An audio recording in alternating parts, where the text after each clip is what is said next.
بہت بڑی کامیابی اگر تم سمجھتے ہو کہ کیا ہے تو بہت بڑی کامیابی یہ ہے کہ تمہارا رب تم سے راضی ہو جائے. یہ بہت بڑی کامیابی ہے. یہ دو وعدے جنت سے متعلق دو کاموں کے عوض کے اندر پکے مسلمان بن جاؤ تو جنت ملے گی، اور اسی کے ساتھ ساتھ اللہ کو رب ماننے کے بعد اس پر ثابت قدم رہو تو اللہ نے جنت کا وعدہ فرمایا. اب آئیے دوسرا کس چیز کا وعدہ فرمایا؟ یہ تو جنت کا وعدہ ہو گیا. میرے پیارے آقا صلی اللہ علیہ وسلم کے پیارے دیوانوں، کوئی مسلمان یہ نہیں چاہتا کہ وہ زوال کا شکار ہو جائے، وہ پستی کا شکار ہو جائے. ہر آدمی ترقی چاہتا ہے، عروج چاہتا ہے. اب میرے مولا نے کس کے لیے عروج کا وعدہ فرمایا، کس کے لیے اقتدار کا وعدہ فرمایا، اسے آپ سماعت فرمائیں. اللہ عز و جل ارشاد فرماتا ہے وعد اللہ الذین آمنوا منکم وعملوا الصالحات لیستخلفنہم فی الارض کما استخلف الذین من قبلہم وَلَيُمَكِّنَنَّ لَهُمْ دِينَهُمُ الَّذِي ارْتَضَىٰ لَهُمْ وَلَيُبَدِّلَنَّهُمْ مِنْ بَعْدِ خَوْفِهِمْ أَمْنًا يَعْبُدُونَنِي لَا يُشْرِكُونَ بِي شَيْئًا وَمَنْ كَفَرَ بَعْدَ ذَلِكَ فَأُولَٰئِكَ هُمُ الْفَاسِقُونَ. توجہ سے سماعت فرمائیں. اللہ نے وعدہ دیا ان کو، کن کو وعدہ کی دیا؟ جو غور سے سنیے گا.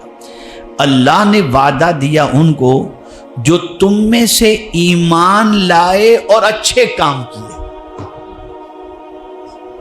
خالی ایمان لا کر نہیں بیٹھ گئے، ایمان لانے کے بعد اچھے کام بھی کیے، انہوں نے اچھے کام کیے. اللہ عز و جل ارشاد فرماتا ہے کہ اللہ انہیں کیا عطا فرمائے گا؟ تو اللہ نے فرمایا کہ ضرور انہیں زمین میں خلافت دے گا جیسی ان سے پہلوں کو دی.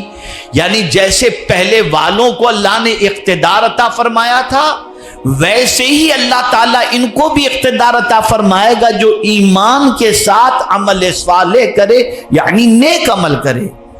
میرے پیارے آقا صلی اللہ تعالی علیہ وسلم کے پیارے دیوانوں، اور آگے فرمایا اور ضرور ان کے لیے جمع دے گا ان کا وہ دین جو ان کے لیے پسند فرمایا. یعنی وہ ان کو دین پر جمع دے گا. جو نیک عمل کرتا ہے ایمان والا، اللہ ان کو اقتدار بھی عطا کر دے گا اور دین پر جمع دے گا. کون سا دین؟ جسے اللہ نے تمہارے لیے پسند کیا. یہاں پر میں آپ کو بتاؤں، ہمیں تو کچھ اور پسند ہے، ہمیں یہ پسند وہ پسند، لیکن اللہ نے ہمارے لیے کیا پسند فرمایا؟ دین اسلام پسند فرمایا. فرمایا رضیت لکم الاسلام دینا، تمہارے لیے میں نے دین اسلام کو پسند کر لیا ہے. یہ دین کیا ہے؟ ہماری زندگی گزارنے کے اصول و ضوابط یہ دین عطا کرتا ہے. اللہ کی وحدانیت اور رسول اعظم صلی اللہ علیہ وسلم کی رسالت کے بارے میں یہ دین ہماری رہنمائی کرتا ہے. اور اسی کے ساتھ ساتھ آگے اللہ عز و جل نے فرمایا اور ضرور ان کے اگلے خوف کو امن سے بدل دے گا.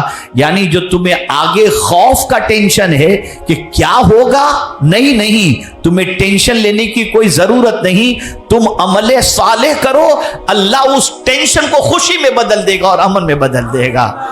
اور پروردگار جل جلالہ فرماتا ہے میری عبادت کریں، میرا شریک کسی کو نہ ٹھہرائیں، اور جو اس کے بعد ناشکری کرے تو وہی لوگ نافرمان ہیں. آپ نے اچھی طریقے سے سمجھ لیا ہوگا کہ اگر کوئی ایمان والا نیک عمل کرتا ہے اللہ اسے اقتدار بھی عطا فرمائے گا اور اس کو دین پر جمع بھی دے گا اور اس کے خوف کو امن میں تبدیل بھی فرما دے گا. بس میرا رب یہ فرماتا ہے میری عبادت کرو اور پھر جو ہے وہ ناشکری مت کرو. اگر تم نے ایسا کیا تو تم بڑے جو ہے نافرمان لوگوں کے اندر ہوں گے. میرے پیارے آقا صلی اللہ علیہ وسلم کے پیارے دیوانوں، یہ دو وعدے ہو گئے. اب آئیے تیسرے وعدے کی طرف ہم چلتے ہیں تاکہ ہم سمجھ سکیں. میں آج آپ کو اللہ کے وعدے بتا رہا ہوں اور یہ بتانا چاہوں گا کہ بہت ساری چیزوں کا جو ہم اور آپ ٹینشن لے کر کے چلتے ہیں، اگر ہم اللہ کے وعدے کو پڑھ لیں اور اپنے آپ کو اللہ جیسا چاہتا ہے ویسا بنا لیں تو ہمیں کوئی ٹینشن لینے کی ضرورت نہیں، ہوگا وہی جو میرا مولا چاہے گا۔ بس یہ یقین رکھیں، وہی ہوگا جو میرا مولا چاہے گا، یہ یقین ہونا چاہیے۔ اب آئیے، بڑا ٹینشن ہے، آرٹیفیشل انٹیلیجنس کی وجہ سے روزی چلی جائے گی، بڑی مندی کا دور ہے، روزی روٹی کا کیا ہوگا، کیسے کھائیں گے پیئیں گے، بڑا ٹینشن۔ سب سے زیادہ آج کے دور میں انسان روزی روٹی کے ٹینشن ہی کے اندر گھلتا چلا جاتا ہے۔ اب اللہ وعدہ فرما رہا ہے، سنیے کیا کہہ رہا ہے۔ میرے پیارے آقا صلی اللہ علیہ وسلم کے پیارے دیوانوں، وَفِي السَّمَاءِ رِزْقُكُمْ وَمَا تُوعَدُونَ، تمہارا رزق آسمان میں ہے اور جو تمہیں وعدہ دیا جاتا ہے۔ آسمان میں تمہارا رزق ہے، کہاں ہے بولیے؟ تو کیا وہاں جائیں رزق لینے کے لیے، وہیں کاروبار کریں، کیا کریں؟ مطلب یہ نہیں ہے۔ اناج کہاں اگتا ہے بولیے؟ ساری چیزوں کا دار و مدار زمین ہی سے ہے نا۔ اب تھوڑی سی بات آ گئی ہے تو میں اس کو تھوڑا سا ایکسپلین کر دوں تاکہ ایک چیز سمجھ میں آ جائے۔ جسم جو بنا ہے وہ کس سے بنا ہے؟ ذرا آپ سب بولیں بھائی، مٹی سے بنا ہے نا؟ جسم کس سے بنا ہے؟ مٹی سے بنا ہے۔ تو جو چیز جہاں سے بنی ہے وہیں سے اس کی خوراک بھی ہے۔ انسان بنا ہے، اللہ نے اس کی ساری خوراک کا انتظام مٹی ہی میں رکھا۔ زمین کے اندر ہی سے آپ دیکھیں، اناج، پھل، فروٹ، ساری چیزیں زمین ہی سے نکلتی۔